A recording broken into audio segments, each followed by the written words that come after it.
Hey guys, welcome to Swamp Rat Productions. I'm Martin Herrera. Jeff Robinson. We're in the Springfield, Louisiana area today, off the Albany River. We pulled in here a minute and thought we'd make a couple videos for you. Thought we'd go ahead and add a couple of new things to the channel, things like knot tying, some primitive traps and modern traps, and also go ahead and show you guys the gear we've used and what's worked for us, what we like or don't like about it. But first up, we're going to do a video response for Rob Simpson at CanteenShop. He's having a contest to see who's going to be his next gear reviewer, so we thought we'd give that a shot. First up, I'll show you guys the gear that I've gotten from him the last couple of years, what I like or don't like about it, if it works or not. See what you guys think about it. Then I'll take a second and show you a little customization that we came up with for one of Rob's products and see what you guys like about it.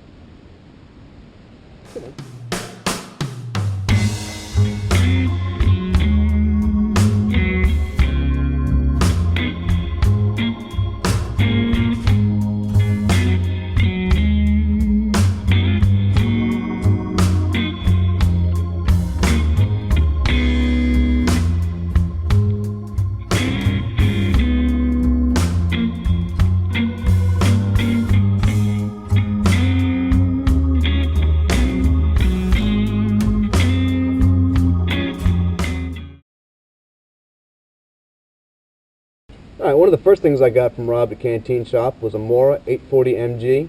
It's a high carbon steel blade, Scandi ground, incredibly razor sharp. It's fantastic for fine carving tasks, skinning small game, squirrels, things like that. The sheath for it is a hard ABS plastic, nothing terribly special. For the price, these things retail for about 15 bucks, so you're not going to get a special sheath for that, but I've seen people buy some of the other models and actually make a leather sheath out of it or something. I actually added some paracord and bank line on mine. Let's go ahead and take a look at this.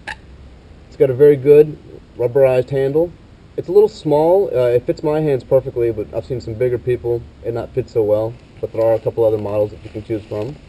As I said, high carbon stainless steel blade. This originally comes with no patina or any finish on it. I've chosen to use gun bluing on mine. A lot of people will force patina with things like apple cider vinegar or lemons and mustard and things of that nature. Gives a good, nice look to it. But it's been fantastic so far. Like I said, really good in the hand, comfortable, no slip handle. It only has, I believe what they call a partial full tang, meaning it is the width of the blade, but only comes to about the middle of the handle or a little bit less. I've seen some destruction tests on this, and these things hold up surprisingly well. And again, for the money, man, you can't go wrong. It's a great throwaway knife. It's good for people just starting out. Another good thing about this knife, Scandi ground, and this thing stays absolutely razor sharp. Can't say enough good things about this. It's fantastic for fine carving tasks. Holds in your hand really well. Very comfortable. All around good knife for small tasks. I've seen people baton with them. If I had to in an emergency, absolutely I would. But, for small tasks and skinning, squirrel, doing notch work and things like that, fantastic knife. So, you should check them out. Real good.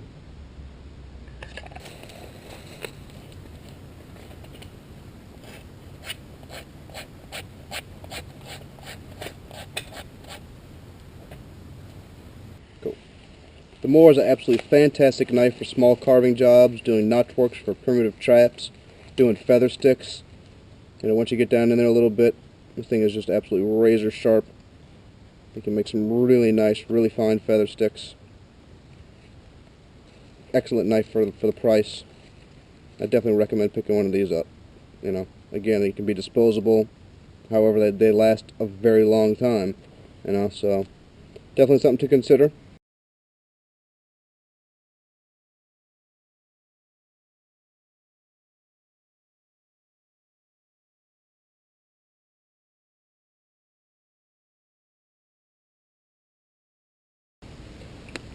Alright, this is the Bahco Laplander Saw.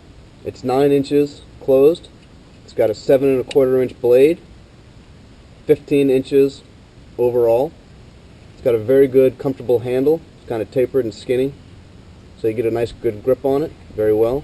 The blade is very nice and tight. without binding or anything like that, nice and sturdy. It's got, I believe, 7 teeth for every inch, so it's got real good cutting power.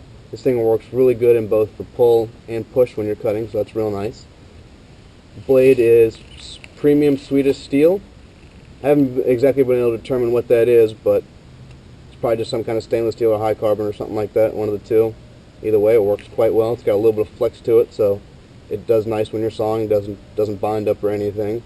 The teeth do a really good job of cleaning themselves, even in like real sticky pine or something like that. It does a good job. The handle has something on it.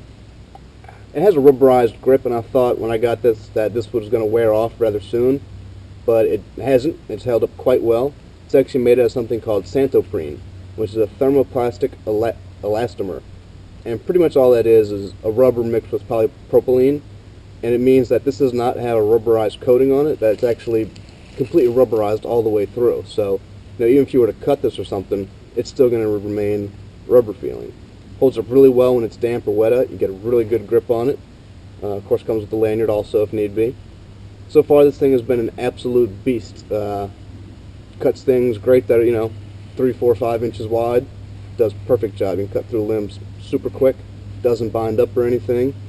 The coating on the blade has held up extremely well. I've only had this for about a year, so I'm rather impressed with it. You can actually get replacement blades. It's also got a locking nut system in the back so it doesn't come undone or vibrate free or anything.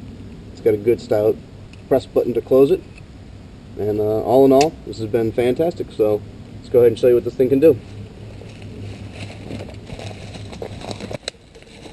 So let's see how it tears through this. Well, hardly any effort at all. I'm already halfway through. This thing's rather tall, so of course you got to watch out for any binding and hold the branch back a little bit.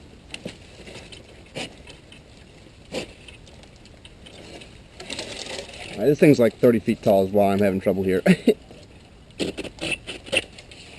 we go. Nice big long branch, cuts through super easy.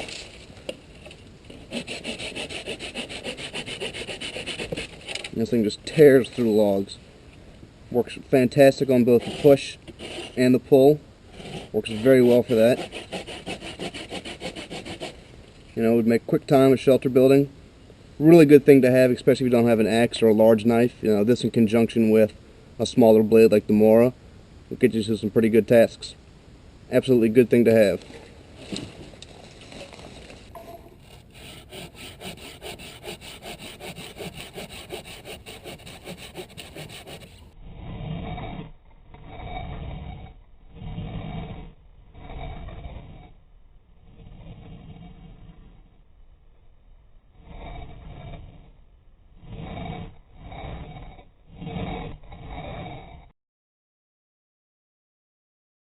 Alright, so here's a nifty little item. It's made by Columbian River Knife and Tool. They call it their eating tool. It's a spoon, a fork, comes with a carabiner hole, bottle opener, 3 hex head settings to adjust screws, and a flathead on the back. Works pretty well. It's not terribly uncomfortable to hold it with your finger through it. It's a little odd, but you could also, if you wanted to, lash it to a stick and make it longer. This makes an actual pretty good digging tool to get to roots and things like that of edible plants. Very low price. I think it's about $5 or $6.99. Good little thing to have.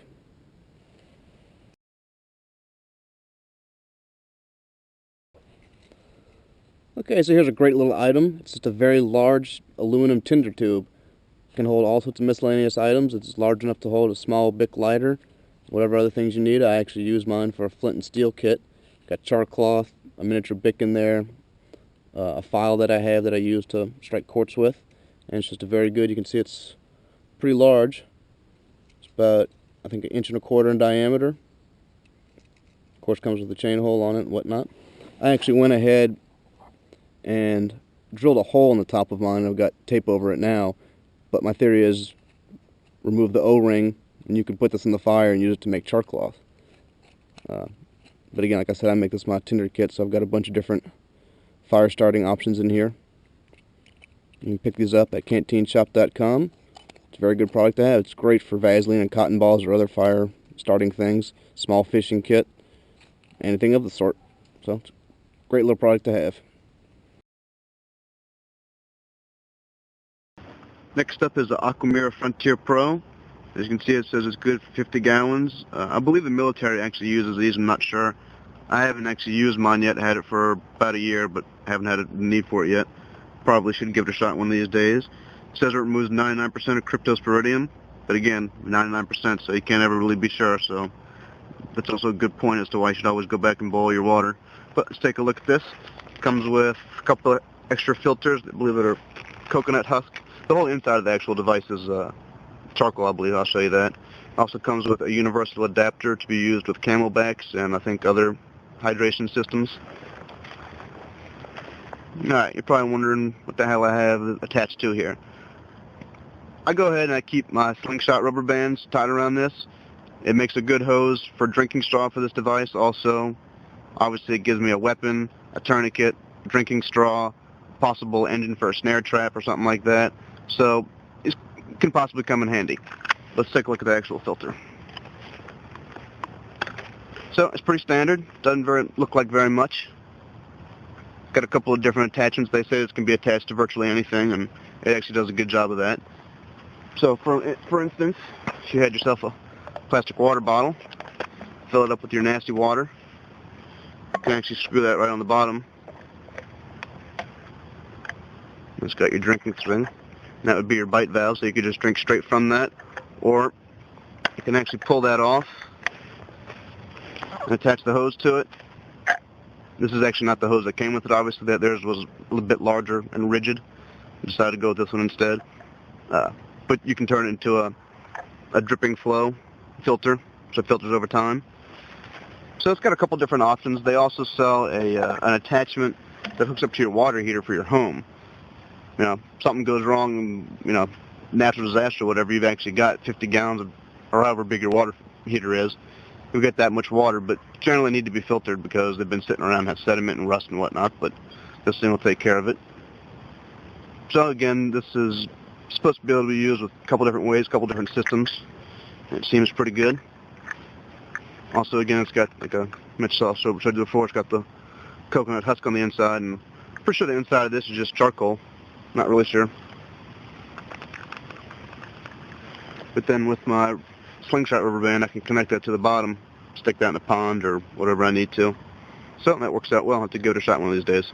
Aquamira filter is one of those things I carry with me all the time. I usually always wear cargo pants to carry extra stuff, and this is definitely one of them. You know, if I'm unable to boil water for some reason, a good quality, high quality filter is absolutely better than nothing, you know. So you would definitely want that if you need to, and plus with the added slingshot rubber bands, that gives me a couple more multi-use purposes. Okay, this next product is really cool.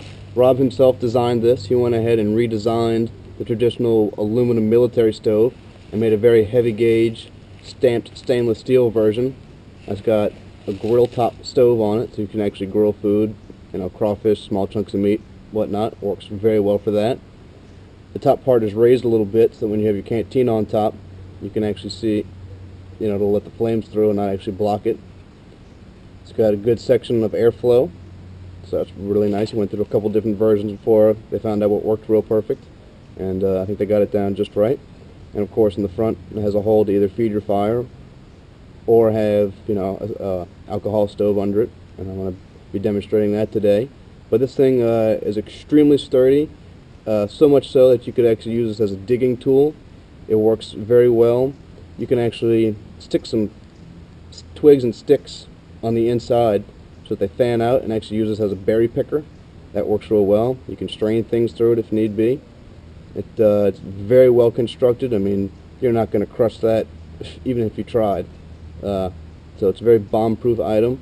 Very good thing to have. And again, that just sits on the bottom of your regular GI canteen mug. This works both with the butterfly handle and also the ones that fold up underneath. Works just fine. Excellent product. Well, one thing I always enjoy out in the woods is a cup of coffee, so I thought I'd go ahead and do a burn time test with this. I'm going to be using this tiny little alcohol stove that I made. It's out of a butane can. Of course, it's rather close, isn't it? It's Got the fiberglass wicking on the bottom for a primer. I just went ahead and drilled some vent holes on top, some extra holes so that you can pour the alcohol in. Holds just about an ounce of fluid, and this thing usually burns for about, I want to say about 5, 6, 7 minutes up in there. Usually just enough time to make a boil cup of water, so we'll see how it does with the stove.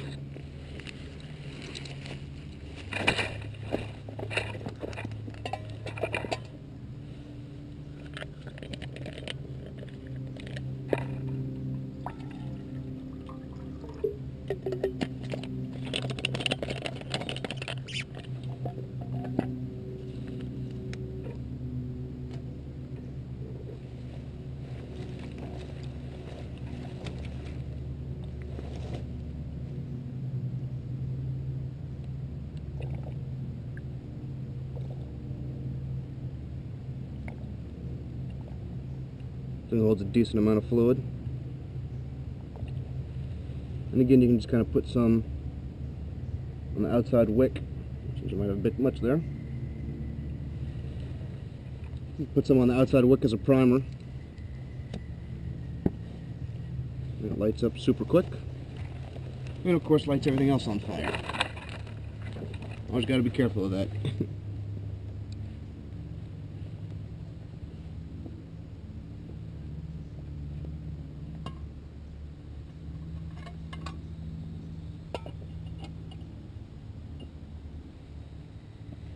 So we'll give that a couple minutes and we'll get back to it and see how it's doing. Alright, so hopefully you guys can see this. See the heat wave and the heat change that's occurring on the canteen cup. That's just a good indication that the flames are actually rising up through and it's actually making use of the little feet that it's standing on. Alright guys, so I got to do a refuel here. It seems it didn't hold quite enough juice to burn. Got through about 4.5, 5 minutes and ran out of fuel. But it was just starting to boil. I don't know if you can see the bubbles in there. So we're going to add a little bit more fuel and continue the test.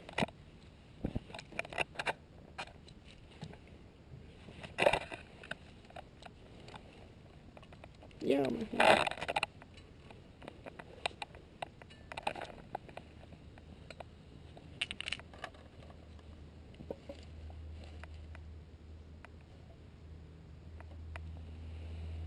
As you can see, it's steaming pretty good, so first run went well, so just let this continue. I'll get back to you. So I've got about 6 minutes, 17 seconds, and that's with having to do a refuel, and we've now got pretty much a rolling boil.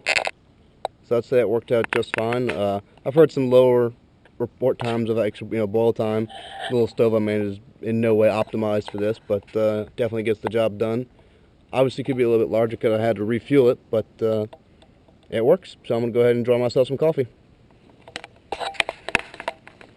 Canteen GrillTop stove. Good thing to have.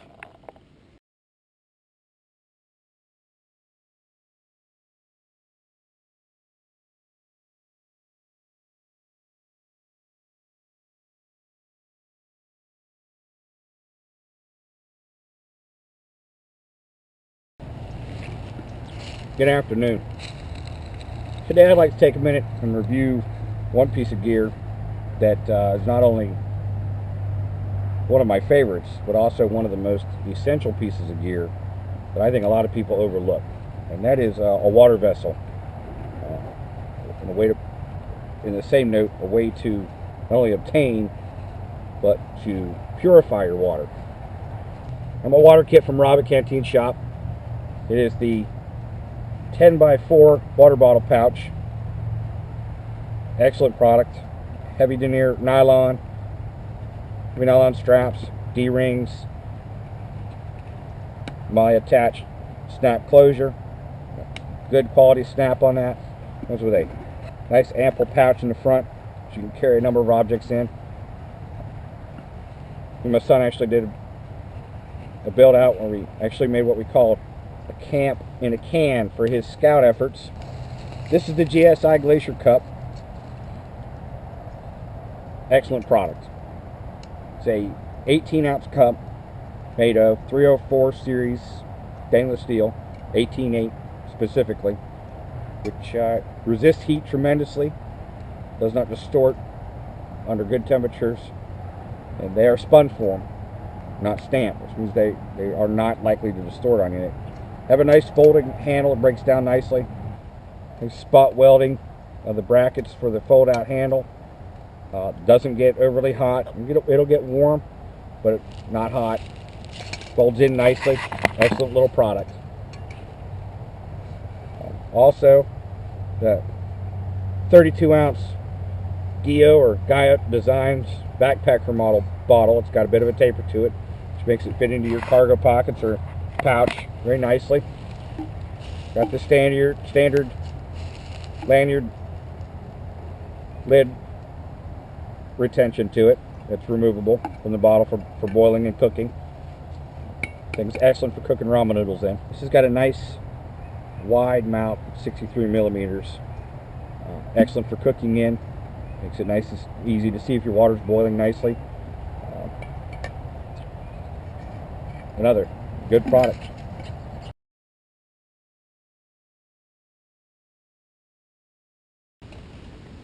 Wanted to take a minute today and go through this kit customization my son and I came up with. We call it Camp in a Can. While there's not much to it, really it's pretty much everything you need to effect an overnight in the woods. Say after a particularly successful and pleasing squirrel hunt, you decide to stay out in the woods a little longer, or maybe you're out, you hunt across the marsh and it's just going to take you longer to get back and you have daylight, but you're already in good country for hunting, so hey, if you had to, make that decision staying there overnight. But what we have here is a little Canteen kit I bought from CanteenShop.com.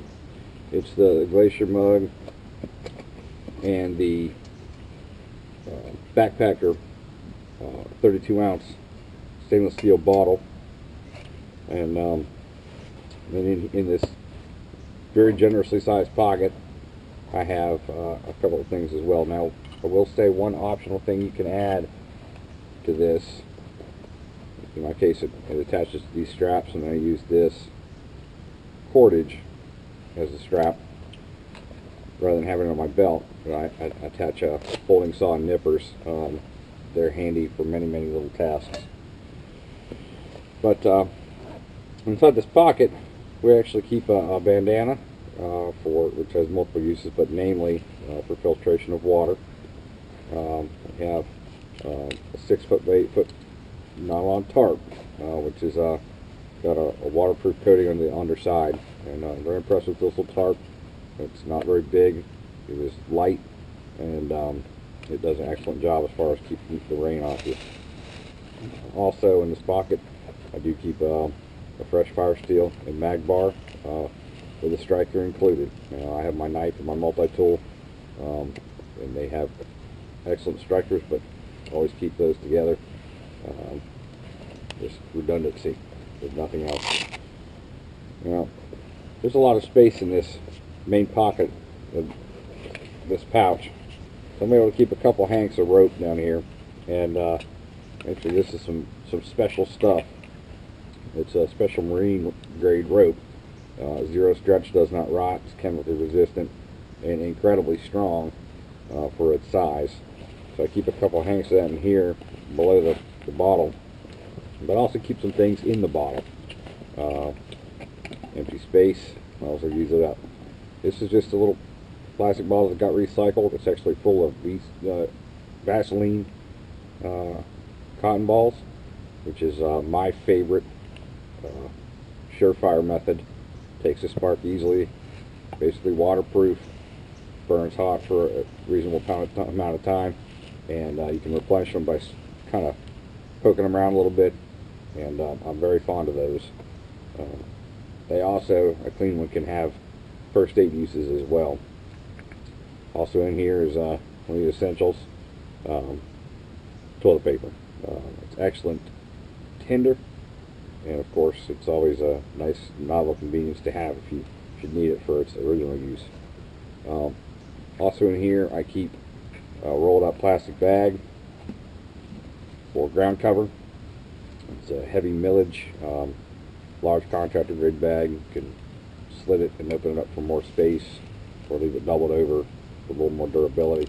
It's nice to get your feet up off the wet ground. You need to take your boots off. And a couple little food items that will help dress up what might be a rabbit dinner, or a squirrel, or even nutria. A little package of picante sauce, a little salsa out of an MRE. Makes everything from frog legs to nutria to a little catfish. Tastes alright. You don't need much more seasoning than that. And also I keep a drink base as well to flavor up that funky water after you purify it. So that covers a lot of bases. So in addition to those things that I have in the bottle, as well as my tarp and bandana for filtration, there was a couple of methods of Surefire. I have a good length of cordage as well. This is a simple 3-way braid. It's about 10 foot long. I have it doubled over, obviously for use as a strap, but then times 3. That's 30 foot of cordage, and also don't forget you can pull the middles out for other small lashing tasks, and still have an additional strong cordage in the jacket alone. So here you go, camp in the can. You have your top cover, ground cover, filtration, boil, some food preparations, eating vessel. Also, there is room in here. I don't have it this time, but there is room for a small bag of rice, which always helps supplement. You get those frog legs or squirrel dinner. I love rice. It's a tasty thing to have. There it is, camp in a can. Make that trip out an overnighter. Get right on some hunting in the morning. And be good to go.